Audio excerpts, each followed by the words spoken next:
¿viste? Es parte de la historieta. Cada mesa, digamos, y te da un archivo.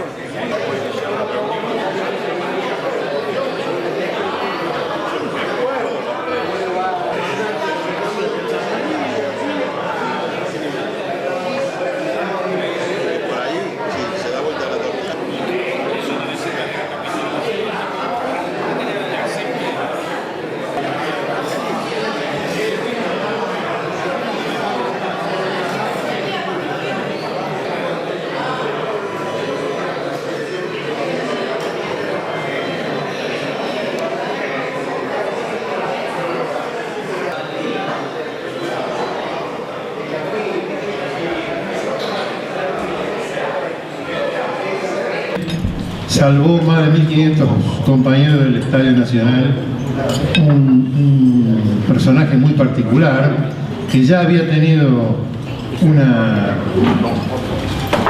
tarea en Noruega con el nazismo y que bueno, logró, muchos de los compañeros tupas que están en el gobierno uruguayo zafaron de esa tarea de este hombre. Y bueno, le presento al compañero entrerriano Claret, que es el productor, y lo estamos agarrando para que nos cuente un poco, y ya lo veremos juntos en otro día. Bueno, muchas gracias. Lamento no tener tiempo para compartir la noche con ustedes, pero sí, yo no fui productor, fui asesor, llegué al cine de casualidad. Fui decano en los 70, decano de la Universidad de Río Cuarto, junto con el compañero Lais. De ahí fui corrido varias veces aquí en Argentina, después fui a Brasil, donde me metieron preso, y de ahí me dieron asilo político a Suecia. En esas relaciones internacionales me dediqué a trabajar en África, en la cooperación internacional. Llegué a estructurar equipos de trabajo de cine entre Latinoamérica y Europa. Y así surgió la idea de hacer la historia de este tipo, que se llama Harald Edelstam, un loco, un noble sueco que era embajador en el 73 en Chile. Todos se acuerdan de septiembre del 73. El golpe de Chile, la muerte de Neruda, las elecciones del Perón, y ese día, el 11 de septiembre, comienza la cacería de todos los latinoamericanos, porque el único lugar de refugio que quedaba era Argentina. Comienza la cacería y este hombre se decide, él como embajador, a salvar gente, y salva más de 1.300 personas contra la voluntad del Ministerio de Relaciones Exteriores sueco, que él lo liquida. Cuando Pinochet lo expulsa del país, allá no lo recibían ni a tomar, no se sentaban con él ni a tomar café. Bueno, hemos hecho esta historia de una manera muy particular, no es para el Oscar, pero es buena para revivir un momento muy importante de nuestra historia también. En el 73 habíamos abierto las cárceles, estaba todo lindo, nunca creímos que nos iba a pasar eso a nosotros, y 2 años y medio después estábamos igual o peor, ya no había dónde irse. Entonces, aquí acaban de confirmarme que el lunes 17, ¿es 17? Sí. El 17 la vamos a ver aquí. Bien, muchas gracias.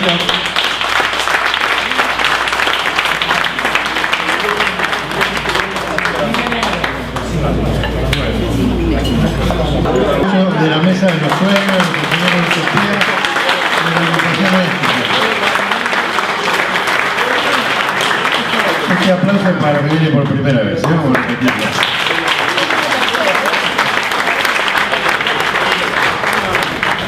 En realidad estamos a 2 lunes de cumplir 15 años de reunirnos todos los lunes, 15 años ya. Así que no sé si es un mérito, pero es una costumbre. Vamos a inaugurar ahora 2 pósters de 2 queridos amigos que se fueron hace muy poquitos días, los 2. El maestro Gustavo Sirigliano, un docente extraordinario, un filósofo,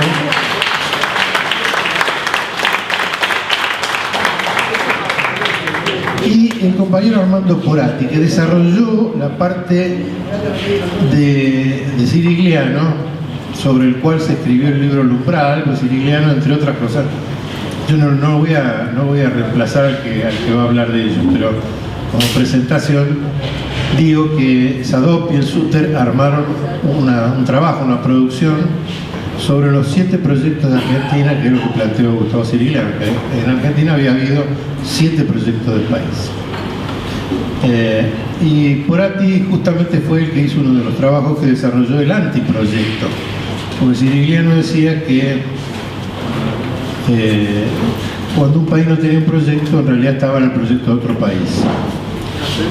Y entonces al 7º proyecto del país lo llamó el antiproyecto, es decir, diciendo, como después afirmó Porati, que el antiproyecto no era en contra del proyecto del justicialismo en Argentina, sino en contra de todos los proyectos que pudieran generar en Argentina un sistema confiable, creíble, progresista, de crecimiento, de organización del país y de comunidad. Y eso es lo que desarrolló Porati de una manera eximia y extraordinaria. Pero para todo eso voy a llamar al catedrático de la Universidad de Lanús y miembro del Instituto Dorrego, el compañero querido Pancho Pestana.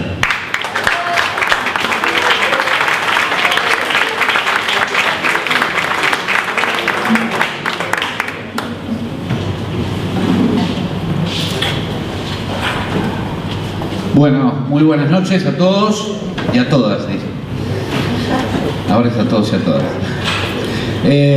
Muchísimas gracias, Martín, por otorgarnos el privilegio de haber homenajear hoy a 2 grandes compañeros, pero también el privilegio de haberte acompañado durante muchos años a homenajear a otros tantos que están aquí y cuyas figuras nos rodean y nos iluminan todas las noches.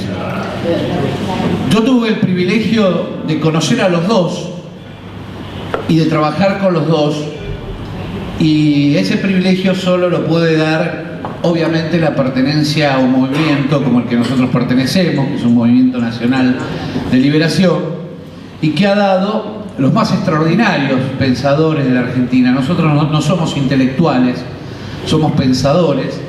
Y no somos intelectuales porque no desarrollamos todo nuestro trabajo de pensamiento en función de nuestro prestigio personal, sino como forma de militancia y de aporte, no solamente a la construcción de la Argentina contemporánea, sino además a la construcción de la Argentina futura. Y en ese sentido, la posibilidad de haber compartido con un maestro como Cirigliano, que se nos fue hace poquito, tenía jóvenes 82 años, y que escribió nada más ni nada menos que 60 libros. 60 libros en momentos donde escribir un libro era bastante difícil, no es como ahora por ahí que es un poquito menos complejo. Uno tiene la computadora, tiene buscadores, tiene formas de encontrarse con las fuentes, a veces confiables, otras no, pero tiene posibilidades de realizar mucho más rápido un texto. En cambio, en la época que escribió Cirigliano, tanto como la que escribió Fermín Chávez, José María Rosa o don Arturo Jaureche, eran tiempos donde los autores, los pensadores, tenían que hacer un esfuerzo extraordinario. Yo me acuerdo una vez hablando con Matilde Scalabrini Ortiz, me contó que Historia de los ferrocarriles argentinos le costó nada más ni nada menos que 7 años de investigación de 9 horas por día a Raúl Scalabrini Ortiz. Prácticamente no volvía a la casa porque se iba muy temprano y llegaba muy de noche. Cirigliano fue un hombre que quizás no trascendió tanto inclusive en el mundo de la militancia, pero sí trascendió muchísimo en el campo de la pedagogía. Los libros, él militó en las cátedras nacionales allá en la década del 70, pero no como uno de sus mentores, sino como un militante más. Él le encantaba esa idea de ser parte de algo, pero sin de alguna manera destacar, ser un hombre muy humilde. Nosotros tuvimos el privilegio de trabajar con él por una convocatoria. Era un hombre de fe, hay que reconocerlo, de profunda fe, y él de alguna manera quería darle continuidad a su obra. ¿A cuál obra él quería darle continuidad? Yo creo que la más importante, porque si bien los estudios pedagógicos de él de alguna manera fueron revolucionarios y aún son revolucionarios y transformadores en el campo de la educación, él estaba muy preocupado por el futuro del país. Y él, de alguna manera, es uno de los autores que con mayor profundidad se inmiscuye en la idea de proyecto y modelo nacional. Si hay alguien que trabajó la idea conceptual de proyecto y de modelo en la Argentina, es Gustavo Sirigliano, justamente inspirado en la obra del general Perón. Es decir, él fue de alguna manera el que continuó el desarrollo de esos dos conceptos a través de un libro, de un texto que se llama Metodología Proyecto País, que nosotros de alguna manera continuamos en el Proyecto Umbral. Sirigliano nos convocó. ¿A dónde? A un bar.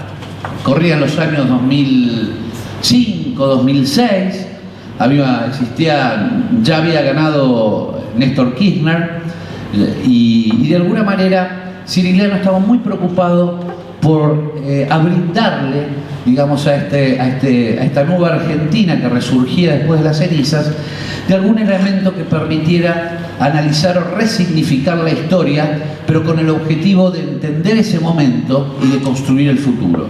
Sirigliano fue un hombre siempre de futuro. Todos los libros están escritos en función no del presente y sí del futuro. Y en ese sentido nos convocó, como siempre hacen los grandes maestros, en un bar. Como ustedes saben que el pensamiento nacional, que es la corriente a la que uno pertenece, siempre fue discipular. ¿Qué significa? Que nosotros tuvimos relación maestro-discípulo. Mis maestros fueron, en el caso de Gustavo Sirigliano, Fermín Chávez, Enrique Oliva, y la relación discipular es una relación no académica, es una relación donde va uno en sus investigaciones y tiene un maestro que lo guía. En ese caso, Sirigliano estaba obsesionado antes de irse, de que de alguna manera ese libro, Metodología Proyecto País, que es un libro extraordinario, yo lo estoy en este momento sometiendo en un seminario en la Universidad de Lanús, digamos, al estudio de los licenciados en Ciencias de la Educación, algunos de los cuales se asombran que en la Argentina se haya desarrollado un texto tan importante desde el punto de vista metodológico. Es un texto único en el mundo, porque de alguna manera él aborda la historia desde las perspectivas absolutamente diferentes de la historia clásica. A todos nos enseñaron que para abordar la historia, bueno, la prehistoria, protohistoria, historia, la modernidad, etc., nos enseñaron un montón de categorías para mirar la historia, y Sirigliano decía que América tenía que romper radicalmente con esas categorías y tratar de buscar categorías que nos permitieran entender la historia argentina y americana. Y en ese sentido desarrolla metodología del Proyecto País, donde establece los distintos proyectos que de alguna manera convivieron en la Argentina y América desde la existencia, desde los primeros habitantes. Y la idea fue esa, simplemente intentar convocar, desafiarnos a cada uno de nosotros. Me acuerdo que empezamos esas reuniones, ¿se acuerdan? ¿Se imaginan? En un bar, muchos peleándonos, chupando, joreando, discutiendo. Y de alguna manera un día cayó Sirigliano con 6 libros envueltos en papel de diario y nos dio uno a cada uno, Metodología Proyecto País. Nos pidió que lo analizáramos. Estuvimos más o menos unos 3 o 4 meses haciéndole críticas, inclusive quien les habla también. Y a partir de ese momento tomamos la decisión de continuar su obra. Ese trabajo fue extraordinario, fue un trabajo en equipo que compartimos con Armando, con Catalina Pantuso, con José Luis de Lorenzo, con Guilini, con Jorge Bolívar y otros tantos, con Hugo Chumbita. Y estuvimos 1 año y medio trabajando, pero ¿de qué forma?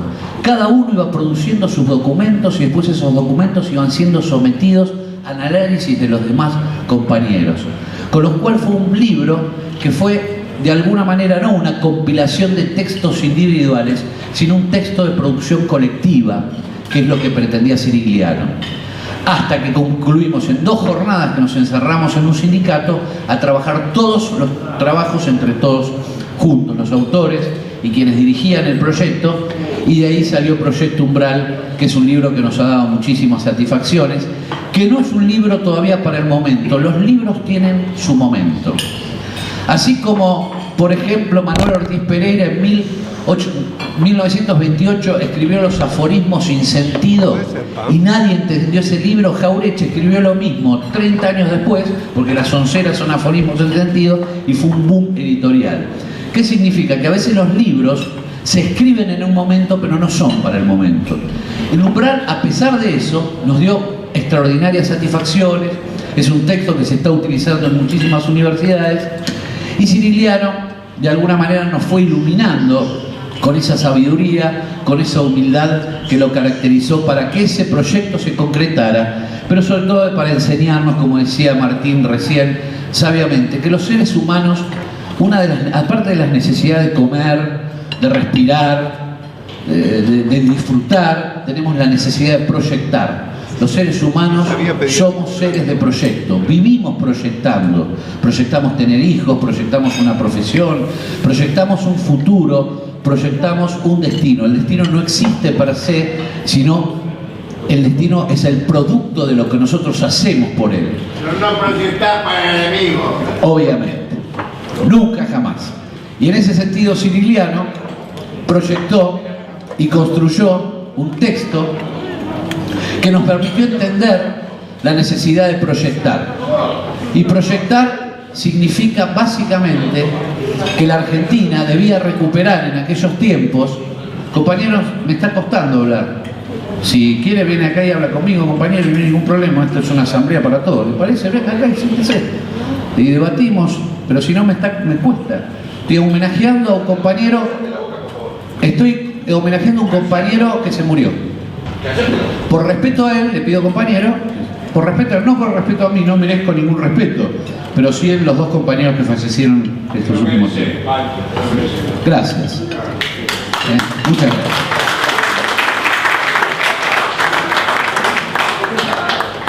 En ese sentido, Gustavo, con todos sus textos, con todos sus libros, con todas sus enseñanzas, nos permitió compartir con él sus últimos años de vida y sus últimos sueños. Y el sueño se concretó. En este momento la Argentina recuperó esa idea de proyectar. Estamos recuperando la idea de ser protagonistas de nuestro propio destino, y eso no solamente se ve a través de las medidas, extraordinarias medidas de gobierno que se han tomado, sino también a partir de la actitud de cada uno de nosotros y de todos los jóvenes que se están organizando y que recuperaron la esperanza en la política. En el caso de Armando Porati, que también fue compañero y que trabajó justamente uno de los temas centrales, que fue el antiproyecto, es decir, Cirigliano divide la historia del país en los 7 proyectos de país, y el último proyecto lo define como antiproyecto, que es el que empieza en 1976, porque niega a todos los demás. Intenta de alguna manera destruir toda la capacidad proyectual de Argentina, y obviamente viene para neutralizar el proyecto anterior, que era el proyecto de la justicia social que había iniciado Juan Domingo Perón y el peronismo a partir de 1945. El trabajo de Armando es extraordinario, ha sido ponderado en muchos ámbitos. Quizás sería bueno alguna vez distribuir solamente ese trabajo, porque es el que nos aportó los elementos teóricos necesarios para entender que el objetivo central del antiproyecto era destruir el trabajo, el trabajador, el sujeto, la relación que el trabajo establece con el ser humano y con la sociedad. Pero Armando Porati hizo algo más extraordinario. De alguna manera continuó desde su punto de vista filosófica con la obra de una pléyade extraordinaria de filósofos que empezó durante el siglo pasado, entre ellos con José Vasconcelos en México, y obviamente con Raúl Scalabrini Ortiz y otros en Argentina, que fue comprender de una vez por todas que nosotros somos una nación mestiza, que América es mestiza, y de la comprensión del mestizaje, que es esa forma en que se fue constituyendo la sociedad argentina y América durante toda su historia, es el secreto para poder entender qué somos, qué fuimos y hacia dónde vamos. Él tiene un trabajo extraordinario que de alguna manera constituye un análisis de la comunidad organizada. En ese análisis, donde él desmenuza claramente cuáles son las fuentes de ese texto que Perón expone en el Congreso de Filosofía de Mendoza en 1949, da cuenta claramente que de ese texto surgen obviamente las variantes naturales que surgirían en el pensamiento de cualquier militar de aquella época, que fue formado por los clásicos. Ustedes saben que Perón fue un gran lector, pero no solamente eso, fue un gran docente y fue un intelectual extraordinario. Pero también Perón fue un americano. Y su última etapa de formación, la última etapa de formación de Perón, es la que lo completa, donde se forma filosóficamente y políticamente con las distintas etnias que dieron lugar a su estirpe materna. Ustedes saben que Perón es mestizo, hijo de una madre tehuelche araucanizada, es decir, una madre de la etnia tehuelche que habían sido araucanizados por los mapuches que habían venido de Chile. Perón necesitaba, antes de asumir la responsabilidad de conducir el país, de asumir la responsabilidad de contribuir en ese entonces a la construcción de una Argentina justa y libre y soberana, recorrer ese itinerario.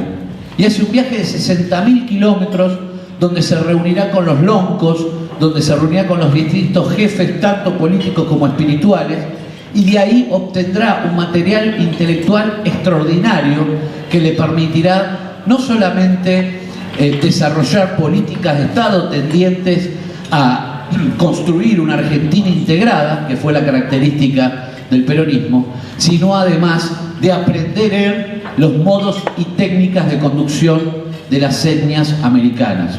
Por eso Perón condujo en forma más parecida a un cacique que a un presidente sueco.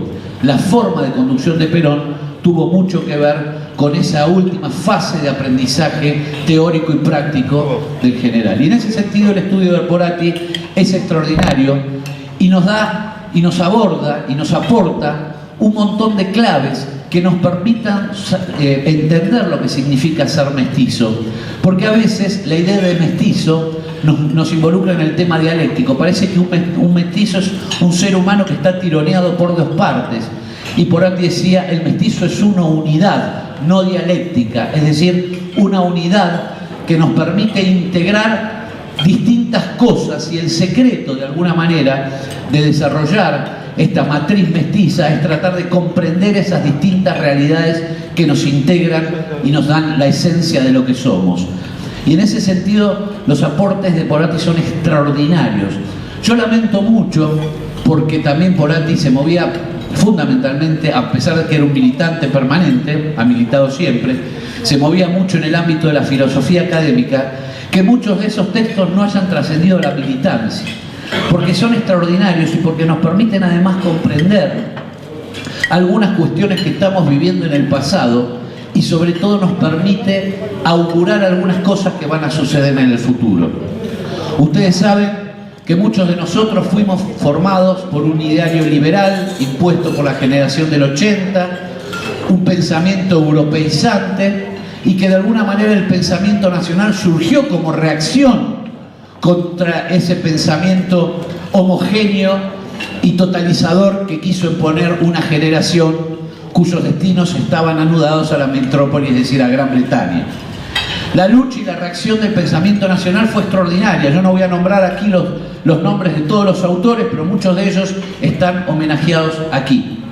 Pero esa lucha, esa tensión existente entre dos Argentinas, entre dos formas de pensar que aún se manifiesta, requiere ser abordada en su integralidad.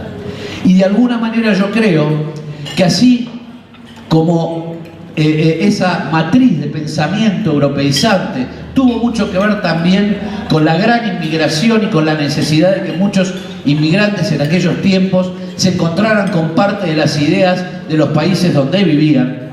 Hoy esta nueva inmigración que estamos viviendo en la Argentina, que es de nuestros países, de nuestros hermanos latinoamericanos, va a determinar que en el futuro haya una reamericanización de la Argentina en términos étnicos, en términos culturales, y eso va a determinar nuestro reencuentro definitivo con América. Todas estas cuestiones que fuimos analizando en el umbral Todas estas cuestiones que fue desarrollando Armando a través de la filosofía, un hombre comprometido con el peronismo, un hombre comprometido con el proyecto nacional, un hombre que desde la academia luchó permanentemente contra esa tentativa de silenciamiento de tantos autores nacionales, y obviamente Gustavo Cirigliano, que nos brindó esa maestría extraordinaria. Ambos dos murieron o terminaron sus días junto con sus amigos y familiares íntimos. Ese quizás es el misterio. Siempre estos grandes hombres terminan de alguna manera en soledad, pero esa soledad no tiene que ver con el desagradecimiento o la falta de reconocimiento, sino es una decisión muchas veces personal. Elio Jaguaribe, ustedes saben que es un gran pensador brasilero, ha hecho mucho por el Brasil, este nuevo Brasil que está surgiendo. Le preguntaron alguna vez cómo pensaba él terminar sus días, y él decía: yo tengo que ir desapareciendo lentamente para que otros reaparezcan lentamente. Y esa desaparición lenta, que terminará seguramente cuando Elio ya no esté, es una decisión táctica, es una decisión filosófica, es una decisión política para que su luz, su gran luz, no termine obnubilando las nuevas luces que surgen.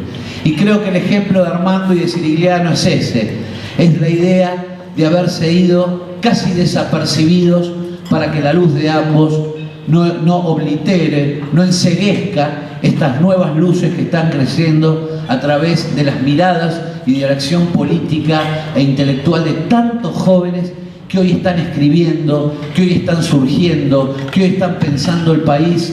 Hace 15 años no más era la globalización, era el fin de las ideologías, era el fin de las culturas, era el fin de los estados, era el fin de las naciones, era el fin de toda posibilidad de ser cultural. 20 años después estamos resurgiendo, y estamos resurgiendo cada uno de nosotros desde nuestra particularidad, pero construyendo la liberación. Con lo cual el ejemplo de ellos dos que están aquí iluminándonos esta noche en la Argentina tiene que servir de advertencia. Somos un país, queremos ser una gran nación, y tenemos grandes hombres y mujeres que nos han mostrado el camino. Estar aquí, pero no solamente aquí, necesitan estar en la mesa de reflexión de cada uno de nosotros para que podamos juntos, entre todos, con los instrumentos que ellos nos dieron, poder de alguna manera profundizar toda esta etapa histórica extraordinaria que estamos atravesando. Yo, como siempre, Martín me pidió que yo hablara, y yo tengo que hablar seriamente. Por ahí a veces soy un poco más histriónico, un poco más pasional, generalmente a veces me dicen excesivamente pasional, pero hoy decidí al momento de venir tratar de ser un poco más reflexivo y un poco más apaciguado, porque tengo una mezcla de sensaciones, entre la tristeza de ya no verlos más, de no poder hablar con ellos, de no poderlo llamar a Armando para sacarlo en un programa de radio, de saber que Gustavo no está y que no podemos recurrir a él, y por otro lado esa tranquilidad de espíritu como militante que hemos podido acompañarlos hasta esos últimos días donde los maestros eligen la soledad. También necesitan un poco del calor de todos los que pretendemos seguirlo, y de esa forma creo que nosotros cumplimos con nuestro deber de militantes. Estuvimos con ellos, estuvimos aprovechándolos, estuvimos manifestándoles que los queremos, que les agradecemos todo lo que hicieron. La pedagogía argentina tiene una deuda extraordinaria con Cirigliano, y yo no me equivoco. Dentro de 15 años los textos de Cirigliano van a ser centrales en la transformación pedagógica que tiene que dar la Argentina. Nosotros no podemos seguir con las currículas que se siguen dando en las escuelas, donde seguimos estudiando de lo general a lo particular. Tenemos que invertir ese sistema de estudios nuestros hijos, nuestros nietos, tienen primero que conocer lo propio y desde lo particular hacia lo general. Y esa fue la transformación por la que luchó Cirigliano toda la vida, porque lo que no se conoce, no se aprecia, no se ama y no se defiende. Entonces, la lucha fue para que nuestros hijos primero conozcan el río Salado, donde queda Neorquinco, donde queda Comayo, donde quedan el Bolsón, donde quedan los pueblos, donde quedan los lagos, donde quedan las riquezas, conectarse con esa sabiduría para luego después ir a estudiar el Yangtze-Kiang, los encadenamientos chinos, los encadenamientos europeos. Es decir, esa lucha extraordinaria que dio durante 50 años Cirigliano para transformar esa educación universalista que va de lo general a lo particular, transformarla de lo particular a lo general. Y ese fue el mensaje que nos deja Cirigliano, y el desafío, que es un desafío político. Es un desafío político. Cirigliano estaba muy entusiasmado con el mapa bicontinental. Ustedes saben que hace poquito, cuando estaba Néstor vivo todavía, presentó ante la Comisión de Límites la aspiración argentina para el territorio futuro. Presentó el reclamo formal de una Argentina de 8 millones de kilómetros cuadrados, 4 millones de territorio que incluyen los 2.400.000, casi 500.000 de territorio argentino que aún tenemos, más el 1.000.000 de kilómetros cuadrados de la Antártida, va a los 4 millones y pico de territorio oceánico. Lo presentó ante el Comité de Límites de Naciones Unidas, y hace 2 años, o 3 ya, el Congreso Nacional aprobó el mapa bicontinental, que es obligatorio para todos los alumnos de todos los niveles educativos de la Argentina. Nuestros hijos van a estudiar la Argentina con otro mapa. Un mapa donde el centro del país va a ser Tierra del Fuego.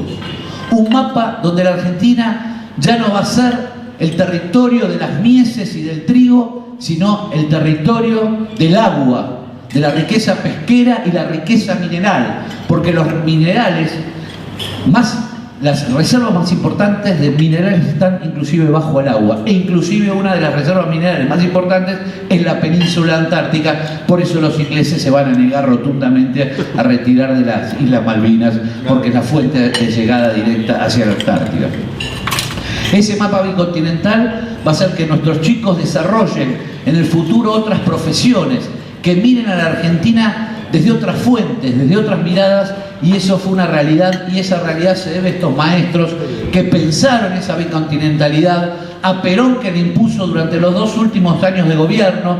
Nosotros encontramos en varias provincias el mapa bicontinental que Perón había girado a distintos ámbitos educativos, donde nos mostraba la real perspectiva de la Argentina, es decir, la Argentina en perspectiva real. Y eso además nos va a conectar con lo que Cirigliano decía, el territorio deseado. Dice, cada proyecto de país define el territorio.